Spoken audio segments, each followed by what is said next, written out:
الحمد لله رب العالمين نحمده ونستعينه ونؤمن به ونتوكل عليه ونعوذ بالله من شرور أنفسنا ومن سيئات أعمالنا من يهد الله فلا مضل له ومن يضلل فلا هادي له وأشهد أن لا إله إلا الله وحده لا شريك له وأشهد أن محمدا عبده ورسوله اللهم صل على محمد وعلى آل محمد كما صليت على إبراهيم وعلى آل إبراهيم وبارك على محمد وعلى آل محمد كما باركت على إبراهيم وعلى آل إبراهيم إنك حميد مجيد أما بعد فإن خير الحديث كتاب الله وخير الهدي هدي محمد صلى الله عليه وسلم وشر الأمور محدثاتها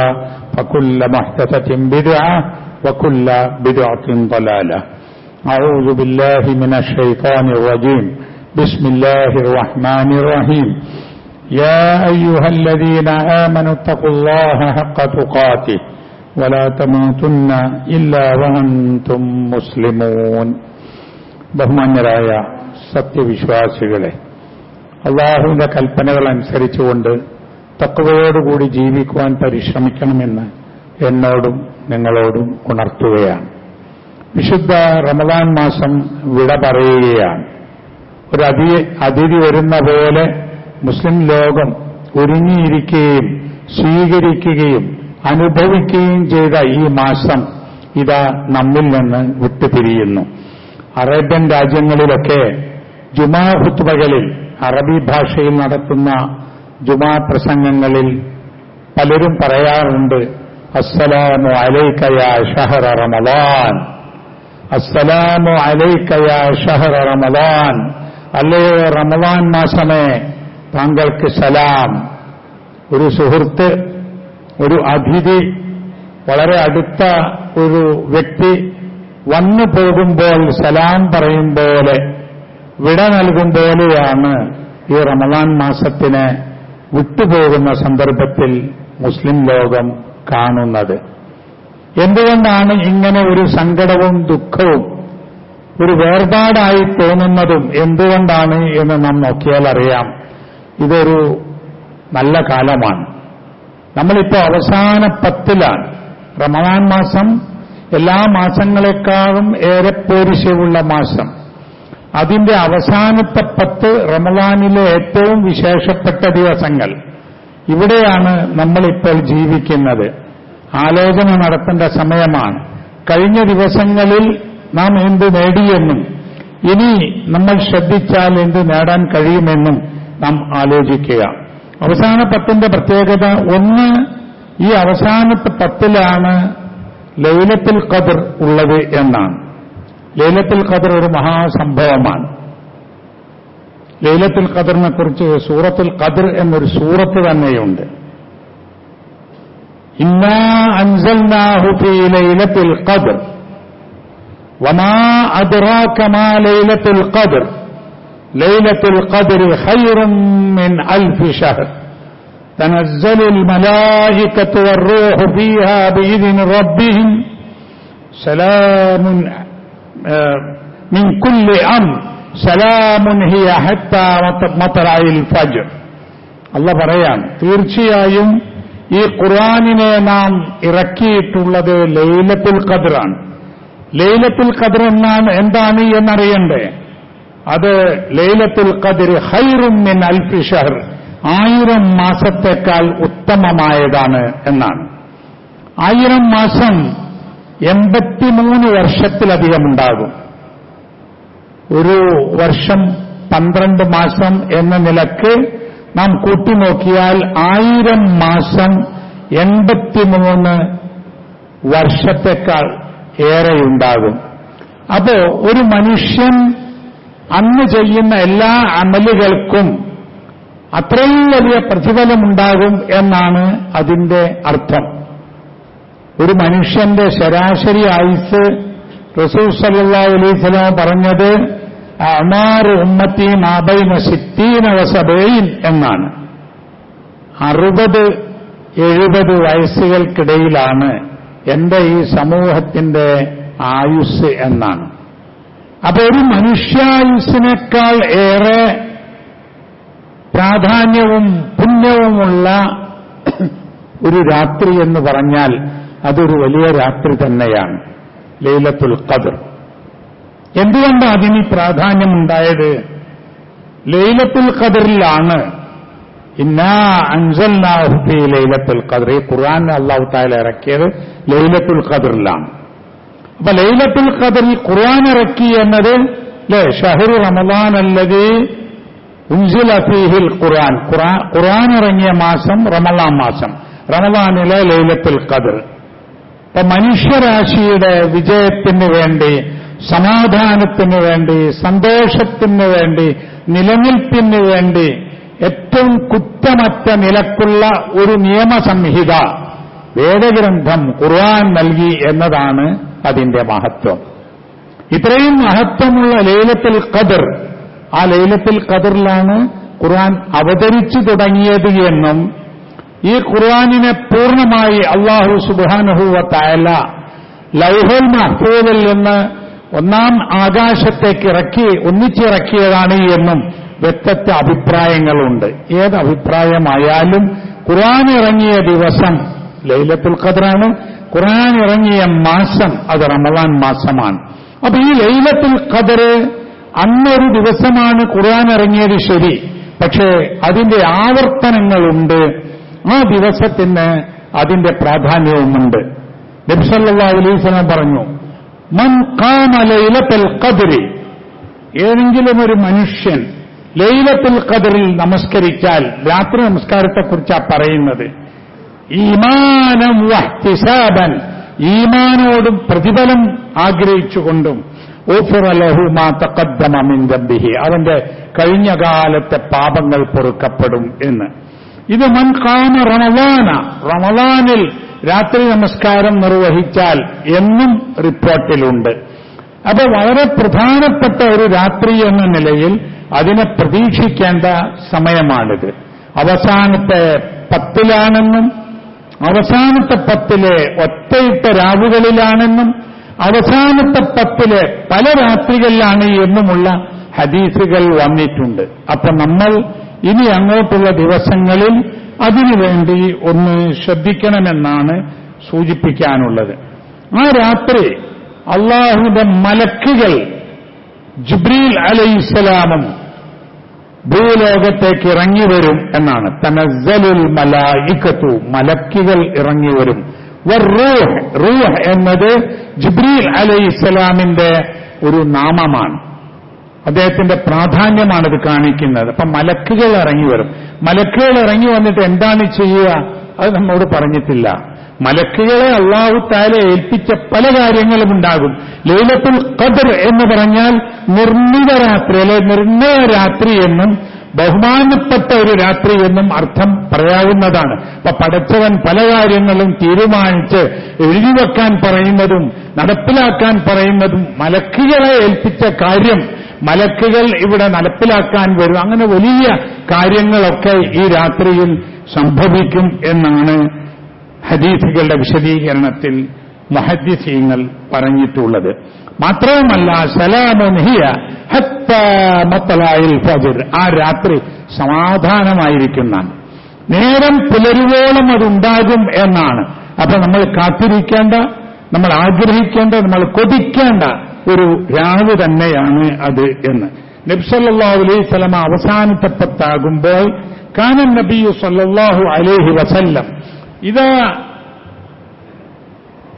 ദഹലത്തിൽ അശ്ർ വന്നാൽ എന്നാണ്, അവസാനത്തെ 10 വന്നാൽ, ശദ്ദ മിഅ്സറഹു വഅഹ്യാ ലൈലഹു വഅൽഖദ അഹ്ലഹു. ഇമാം ബുഖാരിയും ഇമാം മുസ്ലിമും ഉദ്ധരിച്ചൊരു ഹദീസാണിത്. അവസാനത്തെ 10 എത്തിയാൽ ശദ്ദ മിഅ്സറഹു, തന്റെ അരയുടുപ്പ് മുറുക്കി ഉടുക്കും എന്ന്. മുണ്ട് മുറുക്കി ഉടുക്കുക എന്ന് പറയുന്നില്ലേ, അതിന് 2 അർത്ഥമുണ്ട്. ഒരർത്ഥം ഒരുങ്ങുക എന്നാണ്, ഒരുങ്ങുക. മറ്റൊരർത്ഥം ഭാര്യാഭർത്തൃ ലൈംഗിക ബന്ധത്തിൽ നിന്ന് വിട്ടുനിൽക്കുക എന്നാണ്. ഈ അവസാന 10 ഇബാദത്ത് തന്നെ, ഇപ്പൊ എത്തിക്കാഫും മറ്റൊക്കെ ഉണ്ടാകുമല്ലോ. വഅഹ്യാ ലൈലഹു, രാത്രിയെ ഹയാത്താക്കും. ഉറങ്ങാതെ ദിക്റും ദുആവും സലാത്തും ഖുർആനോത്തും തറാവീഹ് നമസ്കാരവും എല്ലാമായിരിക്കും. വഅഹ്യാ വഅയ്ഖള അഹ്ലഹു, തന്റെ അഹ്ലിനെ കുടുംബത്തിനെ വിളിച്ചുണർത്തി നിസ്കരിക്കാനും ഖുർആനോദാനും ദിക്റ് ചൊല്ലാനും ദുആ ചെയ്യാനും ഒക്കെ പറയും എന്നർത്ഥം. അപ്പോൾ രാത്രിയിൽ ധാരാളമായി നമ്മൾ ഇബാദത്തിലും ദുആയിലും ആവേണ്ടതുണ്ട്. കാന റസൂലുള്ളാഹി സ്വല്ലല്ലാഹു അലൈഹി വസല്ലം യജ്തഹിദു ഫിൽ അശ്ർ, റസൂൽ സ്വല്ലല്ലാഹു അലൈഹി വസല്ലം ഈ അവസാനത്തെ 10 കൂടുതലായി പരിശ്രമിക്കുമായിരുന്നു. അത് വളരെ കൂടുതലായി. അന്ന് അൽ അശ്റുൽ അവാഖിറിലെ മാ ലാ യജ്തഹിദു ഫി ഗൈരി, മറ്റ് ദിവസങ്ങളിലുള്ളതിനേക്കാൾ ഏറെ കൂടുതലായി ഈ അവസാന 10 നബി സല്ലല്ലാഹു അലൈഹി വസല്ലമ ശ്രദ്ധിക്കുമായിരുന്നു, പരിശ്രമിക്കുമായിരുന്നു എന്നതാണ്. അപ്പൊ നാം ശ്രദ്ധിക്കേണ്ട കാര്യം, നമ്മൾ നോമ്പിലാണല്ലോ, ഇവിടുന്ന് അങ്ങോട്ടുള്ള ദിവസങ്ങൾ മതി. ഇവിടുന്ന് അങ്ങോട്ടുള്ള ദിവസങ്ങൾ നമ്മൾ കരുതിയാൽ, ശ്രദ്ധിച്ചാൽ, ജാഗ്രത പുലർത്തിയാൽ നമുക്ക് പലതും നേടിയെടുക്കാൻ കഴിയും. ഒന്ന്, നോമ്പെടുക്കുന്നത് വളരെ നല്ല നോമ്പായിരിക്കണം.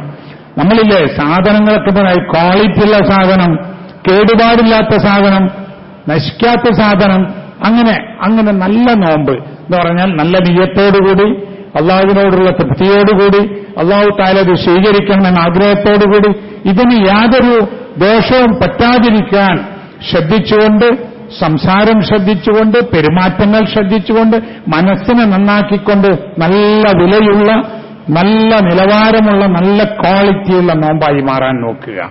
മറ്റൊന്ന്, ഈ റമദാൻ മാസത്തിൽ കൂടുതലായി നമ്മൾ പള്ളിയിൽ ബന്ധപ്പെടുക, പള്ളിയുമായി. അതാണ് ഇഅ്തികാഫ്. എപ്പോൾ പള്ളിയിൽ വന്നിരിക്കുന്നതും പുണ്യമാണ്. പള്ളിയിൽ വന്നിരിക്കുന്ന റജുലുൻ മുഅല്ലഖുൻ ഖൽബുഹു ബിൽ മസാജിദ്, പള്ളികളുമായി ഹൃദയബന്ധം സ്ഥാപിച്ച മനുഷ്യന് അല്ലാഹു തആല അന്ത്യദിനത്തിൽ മറ്റൊരു തണലുമില്ലാത്ത ദിവസം പ്രത്യേകം തണൽ നൽകും.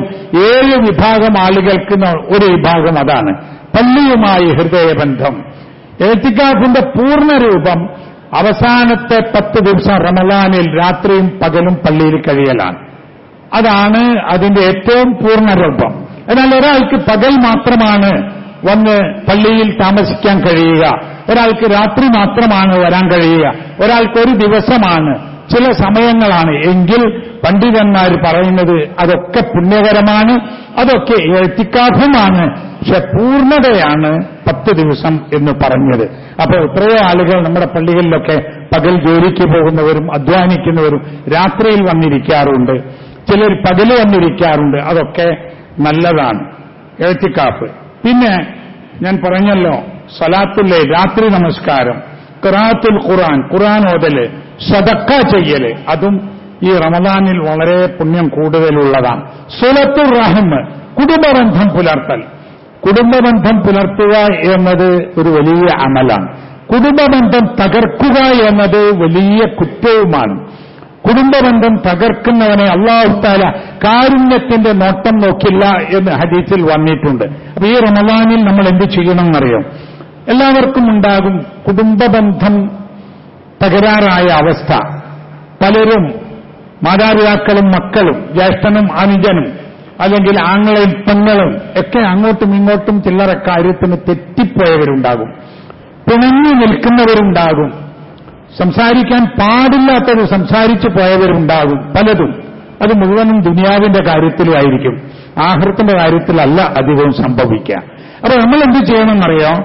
നമ്മളാണ് അതിന് താല്പര്യം എടുക്കേണ്ടത്. ഞാനാണ് തെറ്റിയതെങ്കിൽ എന്റെ ബന്ധപ്പെട്ട ഒരാളോട്, മക്കളോടോ പെങ്ങളോടോ ജ്യേഷ്ഠനോടോ അനുജനോടോ ഞാനാണ് തെറ്റിയതെങ്കിൽ ഞാനാണ് തീരുമാനിക്കേണ്ടത്. ഇത് റമദാൻ മാസമല്ലേ, നമ്മളൊക്കെ മരിച്ചു പോകേണ്ടവരല്ലേ, നമുക്ക് നമ്മുടെ കുറ്റം അല്ലാഹു തആല പുറത്തു തരേണ്ടതല്ലേ. അതുകൊണ്ട് തെറ്റ് ചെയ്തത് അവനാണെങ്കിലും അവളാണെങ്കിലും ശരി, ഞാൻ വിട്ടു മാപ്പാക്കി കൊടുക്കുന്നു, എനിക്കതൊന്നൊരു വിഷയമല്ല എന്ന നിലക്ക് നമ്മൾ മനസ്സിനെ ശുദ്ധീകരിക്കുകയും അള്ളാഹിനോട് ദുആ ചെയ്തുകൊണ്ട് ആരോടാണോ തെറ്റിയത് ആ ആളെ പോയി കണ്ട് സലാം പറഞ്ഞ് ദുആ ചെയ്യണട്ടോ എന്നൊക്കെ ഒന്ന് പറഞ്ഞ് കൈകൊടുത്ത് പോന്നാൽ ഈ റമളാൻ നമുക്ക് വലിയ ഒരു നേട്ടമായിരിക്കും. അപ്പം കുടുംബബന്ധം പുലർത്തുക, അതിന് ആവശ്യമായ വിട്ടുവീഴ്ച ചെയ്യുക, എന്ന് നാം പ്രത്യേകം ശ്രദ്ധിക്കണം. അവസാനത്തെ 10 ലൈലത്തുൽ ഖദ്റൊക്കെ വരാനുണ്ടല്ലോ. ഈ സമയത്ത് നമ്മൾ എന്താ ദുആ ചെയ്യേണ്ടത് എന്ന് ആയിഷ ബീവി റളിയല്ലാഹു അൻഹാ റസൂൽ സല്ലല്ലാഹു അലൈഹി വസല്ലമയോട് ചോദിച്ചു. റസൂൽ പറഞ്ഞു, അല്ലാഹുമ്മ ഇന്നക അഫുവ്വൻ തുഹിബ്ബുൽ അഫ്വ ഫഅഫു അന്നി എന്ന ദുആ ചെയ്തോളാൻ.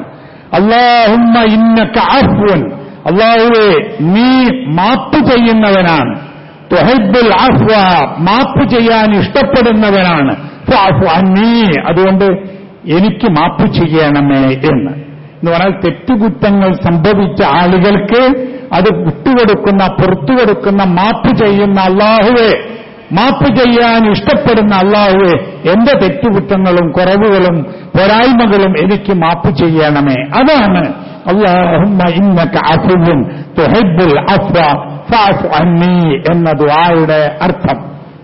ഇത് നമ്മളൊക്കെ പറയും.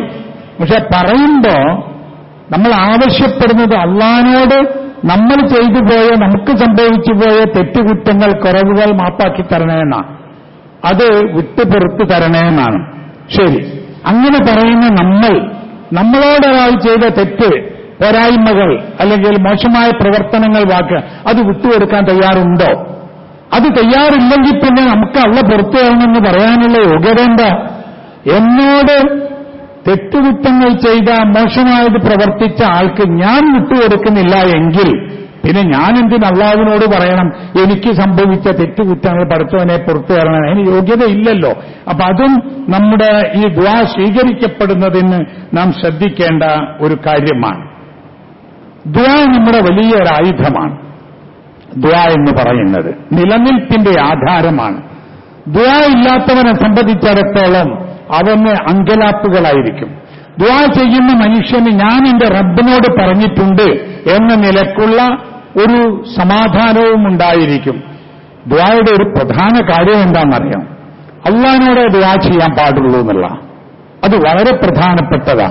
ഇയ്യാക നഅ്ബുദു വ ഇയ്യാക നസ്തഈൻ വഇദാ സഅൽത ഫസ്അലില്ലാഹ് ഫഇദാ സ്തഅൻത ഫസ്തഈൻ ബില്ലാഹ്. അല്ലാഹുവേ, നിന്നെ മാത്രം ഞങ്ങൾ ആരാധിക്കുന്നു, നിന്നോട് മാത്രം ഞങ്ങൾ സഹായം ചോദിക്കുന്നു. അതുപോലെ തന്നെ നിങ്ങൾ ചോദിക്കുമ്പോൾ അള്ളാഹിനോട് ചോദിക്കുക, നിങ്ങൾ സഹായം തേടുന്നു അള്ളാഹിനോട് സഹായം തേടുക. ഇതൊക്കെയാണ് നമുക്ക് ഖുർആനും ഹദീസും ഒക്കെ നമ്മെ പഠിപ്പിച്ചു തരുന്ന കാര്യം. അപ്പോൾ ദുആ ചെയ്യുന്നത് അള്ളാഹിനോട് മാത്രമായിരിക്കണം. പല ആളുകൾക്കും ആ വ്യത്യാസം മനസ്സിലാകാത്തതുകൊണ്ട് അള്ളാഹിനോടും ദുആ ചെയ്യും, അല്ലാത്തവരോടും ദുആ ചെയ്യും. അള്ളാഹിന്റെ കൂലി കിട്ടാൻ വേണ്ടി മക്കത്തേക്ക് ഹജ്ജിന് പോകും, അല്ലാത്തവരടുത്തുനിന്ന് പ്രതിഫലം കിട്ടാൻ വേണ്ടി വേറെ പല സ്ഥലത്തേക്കും തീർത്ഥാടനം നടത്തും. അത് ലാ ഇലാഹ ഇല്ലല്ലാഹ് എന്ന കലിമക്കെതിരാണ്. നമ്മുടെ ദുആ അത് മലീമസമായി പോകാൻ കാരണം ആവുന്നതാണ്. നബി സല്ലല്ലാഹു അലൈഹി വസല്ലമയുടെ ദുആ നമുക്ക് കാണാൻ സാധിക്കും. ഏറ്റവും അധികം റസൂൽ ചെയ്ത ദുആ ഏതാണെന്നറിയോ? റബ്ബനാ ആതിനാ ഫിദ്ദുനിയാ ഹസന വഫിൽ ആഖിറതി ഹസനതൻ വഖിനാ അദാബന്നാർ. റബ്ബനാ, ഞങ്ങളുടെ നാഥ, ആതിനാ, നീ ഞങ്ങൾക്ക് നൽകണമേ, ഫിദ്ദുനിയാ ഹസന, ഈ ദുനിയാവിൽ നല്ലത് നൽകണമേ, വഫിൽ ആഖിറതി ഹസന, പരലോകത്ത് നല്ലത് നൽകണമേ, വഖിനാ അദാബന്നാർ, നരക ശിക്ഷയിൽ നിന്ന് നീ ഞങ്ങളെ കാത്തുരക്ഷിക്കണമേ. റബ്ബനാ എന്നാണ്.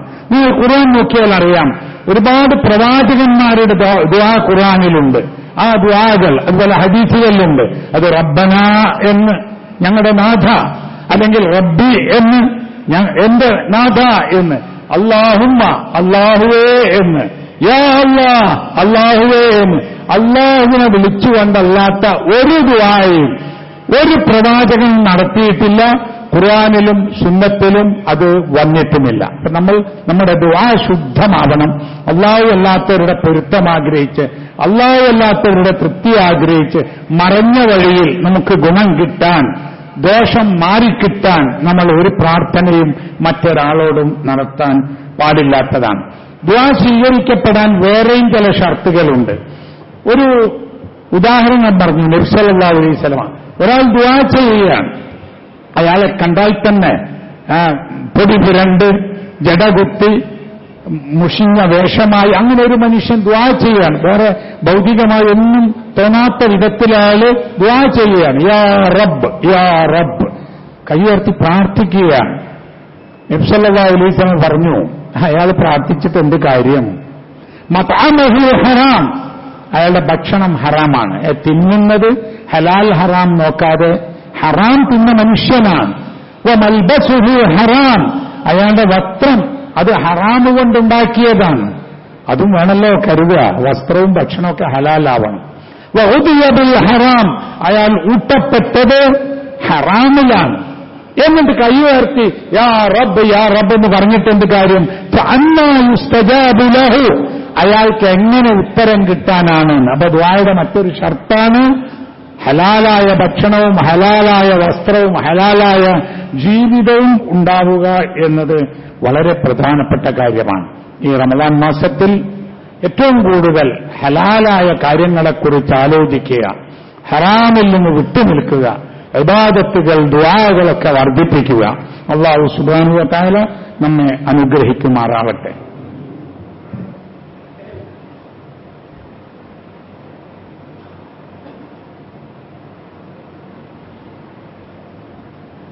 الحمد رب العالمين والعاقبة للمتقين وصلى الله على نبيه الكريم وعلى آله وصحبه أجمعين اتقوا الله عباد الله.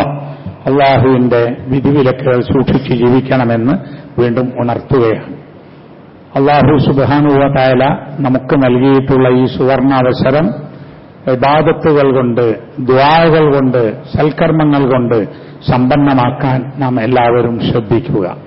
ആളുകളോട് വിട്ടുവീഴ്ച ചെയ്തും നല്ല വാക്കുകൾ സംസാരിച്ചും നല്ല പ്രവർത്തനങ്ങൾ ചെയ്തും ഉദാരമായി ദാനധർമ്മങ്ങളിൽ ഏർപ്പെട്ടും ഇനിയുള്ള ദിവസങ്ങൾ സജീവമാക്കുവാൻ ശ്രദ്ധിക്കുക. അല്ലാഹു നമ്മെ എല്ലാവരെയും അനുഗ്രഹിക്കുമാറാവട്ടെ.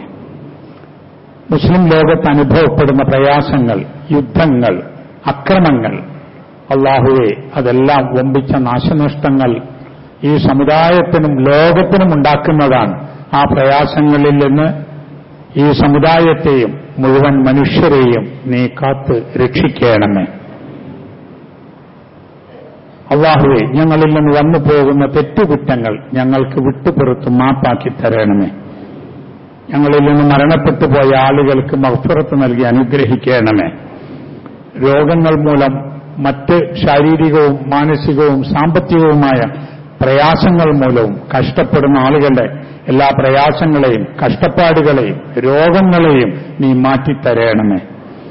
ഇസ്ലാമും മുസ്ലിം സമൂഹം അനുഭവിക്കുന്ന പ്രയാസങ്ങൾ തരണം ചെയ്യാനുള്ള ഈമാനും ശക്തിയും നൽകി സമൂഹത്തെ അനുഗ്രഹിക്കണമേ. ലോകത്തുള്ള എല്ലാ മനുഷ്യർക്കും സമാധാനത്തോടുകൂടി ജീവിക്കുവാനുള്ള സൗകര്യം നൽകി അനുഗ്രഹിക്കണമേ.